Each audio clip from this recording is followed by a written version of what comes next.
Hi there. Welcome to Aunt Allie's Story Time. So if you remember at the end of last week's story about Alexander and the terrible, horrible, no good, very bad day, I talked a little bit about my little buddy, one of my favorite little boys on the planet, Jagger, and his daddy, and what great artists they are. And how awesome it is that they collaborate and they work together on some of their artwork.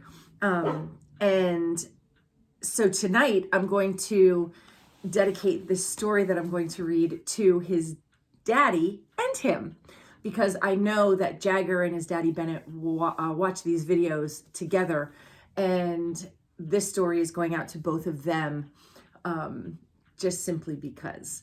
The name of the story is called The Day the Crayons Quit by Drew Daywalt.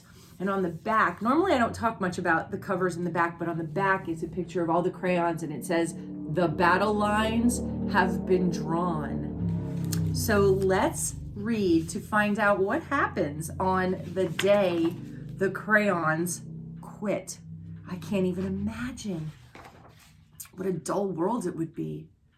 One day in class, Duncan went to take out his crayons and found a stack of letters with his name on them. To Duncan. "Hey, Duncan, it's me, Red Crayon. We need to talk. You make me work harder than any of your other crayons. All year long, I wear myself out coloring fire engines, apples, strawberries, and everything else that's red. I even work on holidays. I have to color all the Santas at Christmas and all the hearts on Valentine's Day. I need a rest. Your overworked friend, Red Crayon." So there's the letter to Duncan. And there's Red Crayon in action. It's a lot of red on that page. "All right, Duncan, listen. I love that I'm your favorite crayon for grapes and dragons and wizards hats, but it makes me crazy that so much of my gorgeous color goes outside the lines. If you don't start coloring inside the lines soon, I'm going to completely lose my mind. Your very neat friend, Purple Crayon." There's the letter from Purple Crayon. And there's all the things that Purple Crayon colors for Duncan. "Dear Duncan, I'm tired of being called light brown or dark tan because I'm neither. I'm beige and I'm proud. I'm also tired of being second place to Mr. Brown Crayon. It's not fair that Brown gets all the bears, ponies, and puppies, while the only things I get are turkey dinners, if I'm lucky, and wheat. Let's be honest. When was the last time you saw a kid excited about coloring wheat? Your beige friend, Beige Crayon." He doesn't look too happy, does he? Poor Beige Crayon. "Duncan, Gray Crayon here. You're killing me. I know you love elephants, and I know that elephants are gray, but that's a lot of space to color in all by myself. And don't even get me started on your rhinos, hippos, and humpback whales. You know how tired I am after handling one of those things? Such big animals. Baby penguins are gray, you know. So are very tiny rocks. Pebbles. How about one of those once in a while to give me a break? Your very tired friend, Gray Crayon."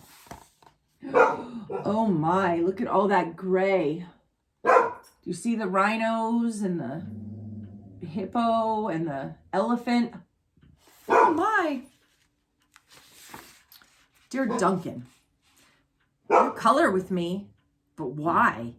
Most of the time I'm the same color as the page you were using me on. White. If I didn't already have a black outline, you wouldn't even know I was there. I'm not even in the rainbow. I'm only used to color snow or to fill in empty space between other things. And it leaves me feeling, well, empty. We need to talk. Your empty friend, White Crayon. Do you see White Crayon there? White. Oh, do you use white crayon? Hi, Duncan. I hate being used to draw the outline of things. Things that are colored in by other colors, all of which think they're brighter than me. It's not fair when you use me to draw a nice beach ball and then fill in the colors of the ball with all the other crayons. What color do you think this is? How about a black beach ball sometimes? Is that too much to ask? Your friend, Black Crayon. So Black Crayon doesn't like being the outlines. He doesn't like not really having anything that he's colored. Dear Duncan, as Green Crayon, I'm writing for two reasons.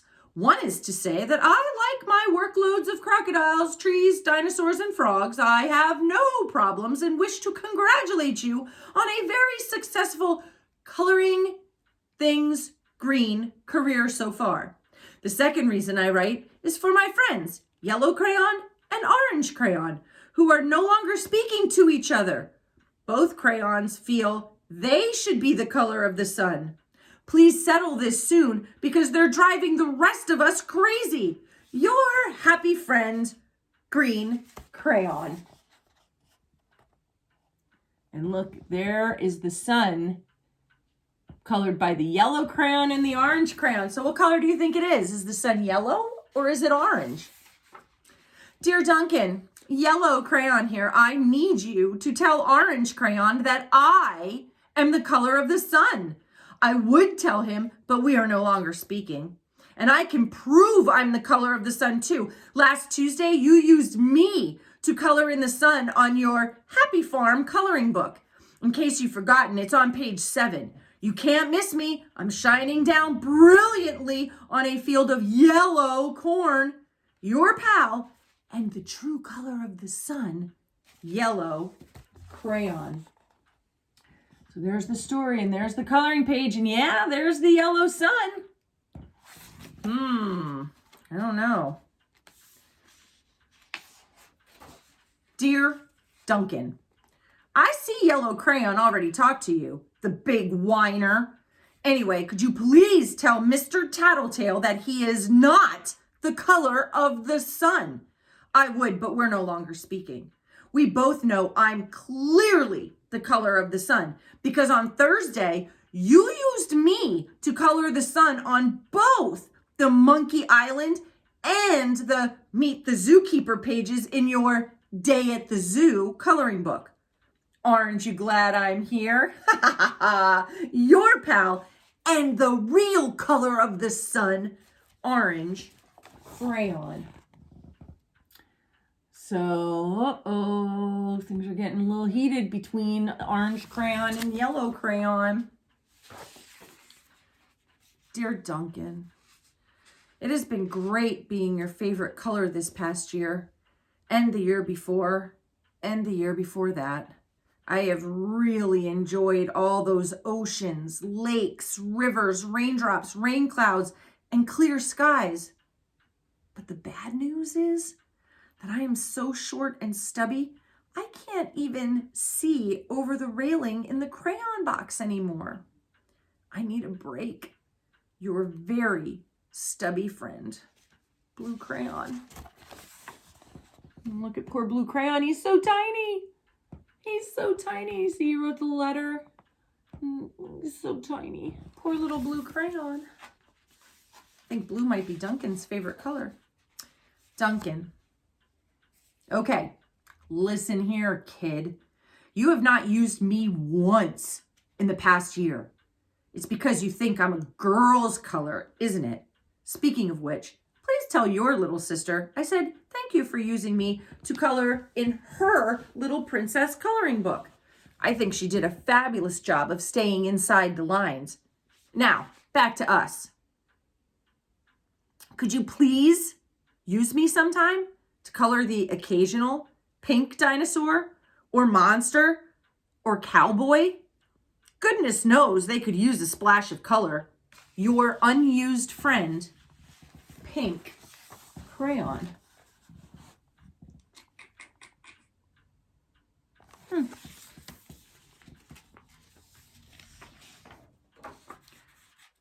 Dear Duncan, it's me, Peach Crayon. Why did you peel off my paper wrapping? Now I'm naked and too embarrassed to leave the crayon box. I don't even have any underwear. How would you like to go to school naked? I need some clothes. Help! Your naked friend, Peach Crayon. Oh no. So I guess our crayons really don't like it when we take their wrapping paper off of them. Well, poor Duncan, he just wanted to color. And of course, he wanted his crayons to be happy. And that gave him an idea. So there are all the letters to Duncan. What do you think Duncan's idea is? What do you think? When Duncan showed his teacher, oh, I hope I didn't skip a page. Nope. When Duncan showed his teacher his new picture, she gave him an A for coloring. Look at that picture. Look at that picture. It's so colorful. And an A+ for creativity. And there's our happy, colorful crayons. Yeah, so let's take a look back again at that picture. I think Duncan used all the crayons. See if you can spy. Can you spy something red? Can you spy something purple? And orange? And yellow? And green? Oh, there's pink. Oh, and there's black. Look at that. There's black. And it's not really an outline. Look at that. Lots of colors, huh? So Duncan ended up making his crayons pretty happy because he used them all. So I hope that you enjoyed the story of the day the crayons quit. And I hope that when you open your box of crayons to use, you remember to try to use all those colors and keep the wrappers on them so they're not naked. We don't want naked crayons that are afraid to come out of the box. So use your crayons.